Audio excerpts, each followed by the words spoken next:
Assalamualaikum warahmatullahi wabarakatuh.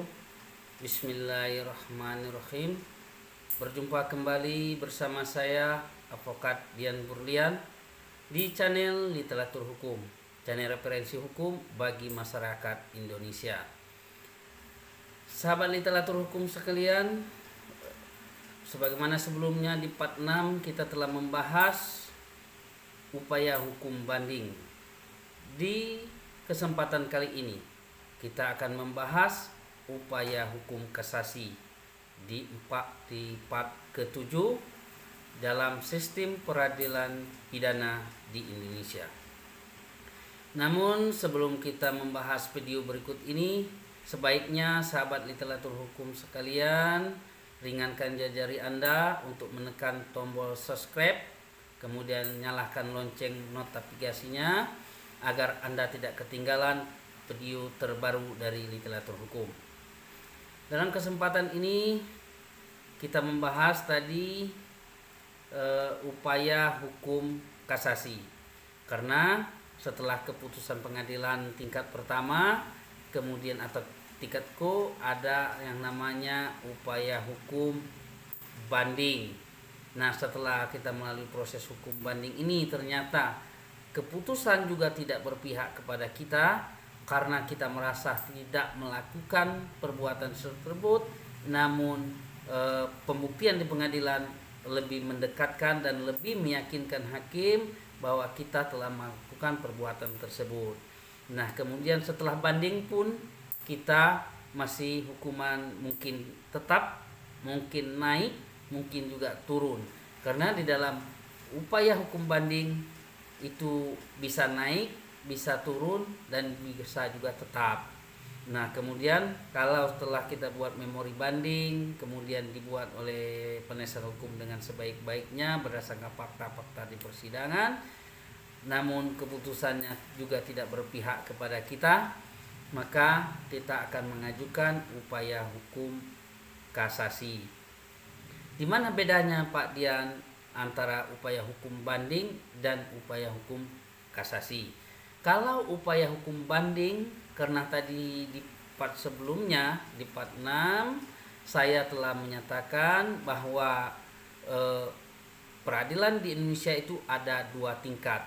Tingkat pertama atau ko dan tingkat banding. Banding ini di pengadilan tinggi. Nah, di dua tingkat ini yang diperiksa itu pokok perkara.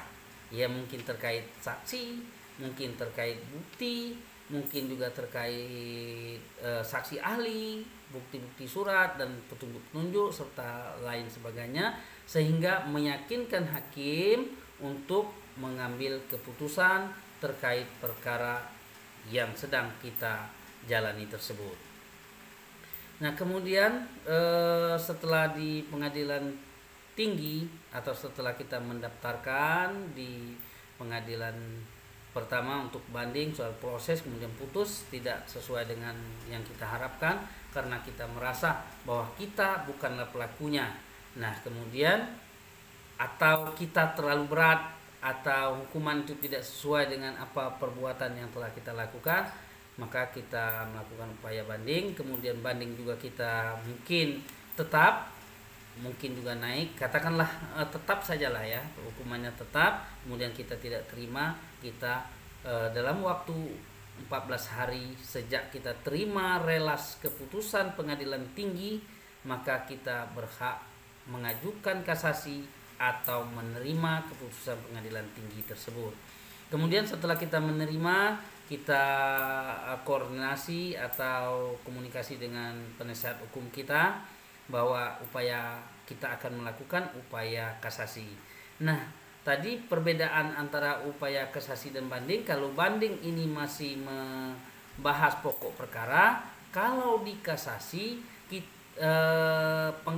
Mahkamah Agung itu tidak membahas lagi yang namanya bukti dan saksi, tapi dia membahas bagaimana pendekatan hukum apa yang diambil oleh majelis hakim sehingga menjatuhkan hukuman kepada terdakwa dengan hukuman seperti tertuang dalam keputusan kita tersebut. Jadi yang diperiksa ini keputusan hakim, pertimbangannya, sehingga pendekatan hukum yang mana, apakah layak atau tidak diterapkan kepada terdakwa ini. Bisa saja karena namanya manusia, ada hilaf dan lupanya. Kemudian juga hakim mengambil keputusan itu ada dua dasarnya. Satu, berdasarkan fakta di persidangan. Kedua, berdasarkan keyakinan majelis hakim tersebut. Nah, disinilah makanya sering saya sampaikan bahwa tugas pokok pengacara itu selain membuktikan bahwa kliennya tidak bersalah, dia juga harus membuktikan bahwa atau harus meyakinkan hakim, menekankan pendekatan-pendekatan kepada hakim, pendekatan yang dalam tanda kutip positif dari segi hukum, meyakinkan hakim bahwa klien kita tidak bersalah berdasarkan bukti-bukti dan saksi-saksi yang kita ajukan di persidangan. Nah, jadi dua tugas pokok pengacara di dalam proses peradilan pidana. Satu, membuktikan bahwa kliennya tidak bersalah.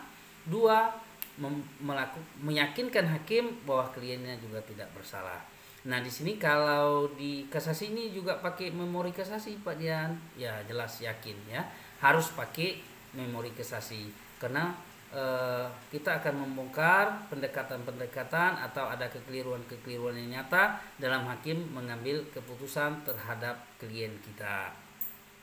Nah, kemudian setelah kita mendaftarkan seperti banding, kita daftarkan di pengadilan negeri setempat, pengadilan negeri di mana kita diputuskan. Kemudian dalam waktu beberapa hari kita membuat memori kasasi, kemudian menyerahkan kepada panitera, kemudian panitera memberikan tanda terimanya. Kemudian apa yang kita lakukan? Kita hanya menunggu hasil pemeriksaan di Mahkamah Agung. Nah, biasa berapa lama Pak Dian? Ini biasanya kalau untuk kasus pidana, pengalaman kita itu paling lama 3 bulan. Bisa saja 2 bulan, tapi jarang sekali di bawah 2 bulan.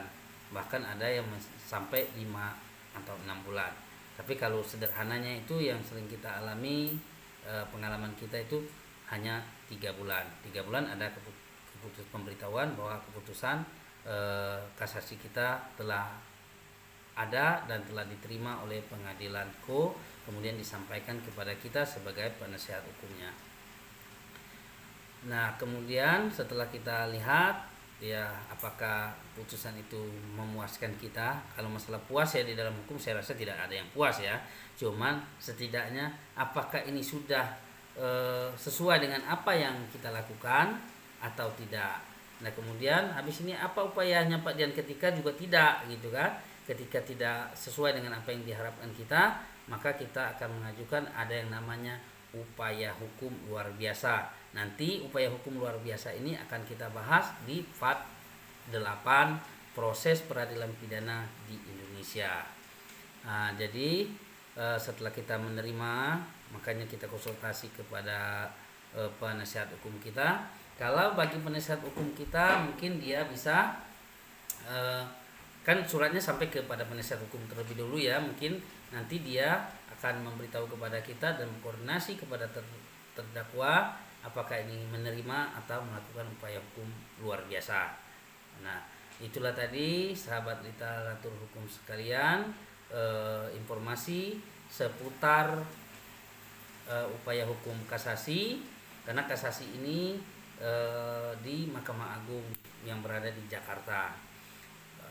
Akhir kata saya ucapkan wabillahi taufiq wal hidayah. Wassalamualaikum warahmatullahi wabarakatuh.